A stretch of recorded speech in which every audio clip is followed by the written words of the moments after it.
मुंबई की सदकोन पे तेज बारिश हो रही थी। टैक्सी की खिड़की पे पनी की बूंदें गिर रही थी। अंदर माया, एक यंग जर्नलिस्ट जो अपने तेज दिमाग के लिए जानी जाती है, बेचैनी से अपने पैर थोक रही थी। लेकिन उसकी आंखें बहुत अटेंटिव थी और वो बिजी मुंबई की सड़क को देख रही थी। अचानक एक शॉप की खिड़की के रिफ्लेक्शन में एक आदमी की परछाई उसकी नजर में न आई। एक लंबा आदमी हुडेड कोट में, उसका चेहरा छुपा हुआ था। ऐसे लग रहा था जैसे वो माया की टैक्सी का पीछा कर रहा है। माया की हार्ट बीट तेज होने लगी। क्या ये सिर्फ उसके दिमाग का वहम था, लेट आवर और उन काउंटलेस क्राइम नॉवेल्स की वजह से जो वो पढ़ती रहती थी? उसने यूज इग्नोर करने की कोशिश की, लेकिन वो बेचैनी वाला फीलिंग शेक ऑफ नहीं कर पा रही थी। टैक्सी उसके अपार्टमेंट बिल्डिंग के बाहर आके रुकी। जैसे ही उसने टैक्सी का फारे दिया, उसने रियर व्यू मिरर में एक और बार देखा। वो आदमी गया था। अपने अपार्टमेंट पहुंचकर उसने खुद को पैरानॉइड होने के लिए कोसा। लेकिन जैसे ही वो अपनी कीज ढूंढ रही थी, ठंडी हवा के झोंके ने उसे शिवर दिया। उसे ऐसा लगा जैसे उसे धुंधले हॉलवे में अपनी ही आहट सुनाई दे रही हो। उसका दिल तेज धड़क रहा था जब वह ताला खोलने के लिए जद्दोजहद कर रही थी। आखिरकार दरवाजा खोलकर अंदर चली गई। देखा जा रहा है, ऐसा एहसास एक बुरे सपने की तरह उससे चिपका हुआ था। अली सुबह पिछली रात की सारी घटनाएं दिन की रोशनी में उतनी ड्रामेटिक नहीं लग रही थी। फिर भी जब माया अपनी मॉर्निंग टी बना रही थी, उसके ख्याल उस शेडी फिगर की तरफ चले गए। उसने हॉलवे के अक्रॉस वाले अपार्टमेंट पे नजर डाली। उसका दरवाजा अभी भी दिवाली की डेकोरेशन से सजा हुआ था।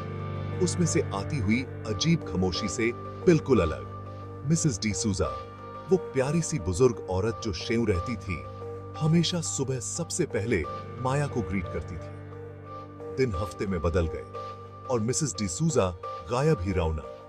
कोई जवाब न देने वाला दरवाजा, जमा होते अखबार और खुले हुए दूध के पैठोट ने माया की चिंता को बढ़ा दिया। उसके जर्नलिस्ट इंस्टिंक्ट्स जाग गए। उसने मिसेस डिसूजा के बारे में पूछताछ करने का फैसला किया। बिल्डिंग वॉचमैन रामू नाम का एक नींद से भरा हुआ आदमी उसे कोई जानकारी न दे पाया। उसने भी मिसेस डिसूजा को एक हफ्ते से न देखा था, जो कि असामान्य था। माया ने इस मामले की तह तक जाने का फैसला किया। उसने दूसरे पड़ोसियों से बात करना शुरू किया, लेकिन कोई भी उस बुजुर्ग महिला या उसके परिवार के बारे में ज्यादा कुछ न जानता था। मिसेस डिसूजा एक शांत व्यक्ति थी, अपने आप में रहती थी। फिर भी माया को यह एहसास न छोड़ रहा था कि कुछ गलत है। जानकारी का अभाव, रहस्यमय अनुपस्थिति और पिछली रात उसका अपना अनुभव, सब कुछ किसी बुरी चीज की ओर इशारा कर रहा था। माया मिसेस डिसूजा के गायब होने के राज का पता फैलाने के लिए दृढ़ थी। उसने अपनी इन्वेस्टिगेशन शुरू कर दी। उसने बिल्डिंग के विजिटर लॉग्स को ध्यान से चेक करना शुरू कर दिया, होपिंग फॉर अ क्लू, एक नाम, एक संदिग्ध प्रविष्टि, कुछ भी जो उसे मिसेस डिसूजा तक ले जा सके। उसे पिछले हफ्ते से कुछ अनजान नाम मिले, ऐसे आगंतुक जो अजीब घंटों में आए थे।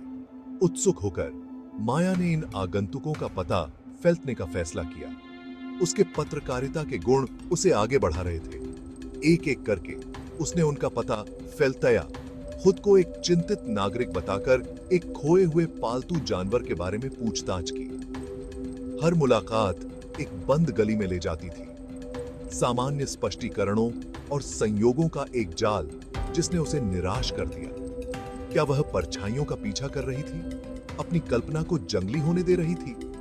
ठोस सबूतों की कमी हतोत्साहित करने वाली थी। जैसे ही वह हार मानने वाली थी, उसे एक महत्वपूर्ण सुराग मिला। एक हफ्ते पहले के सुरक्षा फुटेज की समीक्षा करते समय उसने उसी हुडेड आकृति को देखा जो उसने टैक्सी के प्रतिबिंब में देखा था। जिस दिन वह गायब हुई थी, उस दिन मिसेस डिसूजा के अपार्टमेंट बिल्डिंग में प्रवेश करते हुए। फुटेज धुंधला था, आकृति का चेहरा छिपा हुआ था, लेकिन समय इतना मिलता जुलता था कि उसे नजरअंदाज न किया जा सकता था। क्या यही वह मौका था जिसका वह इंतजार कर रही थी?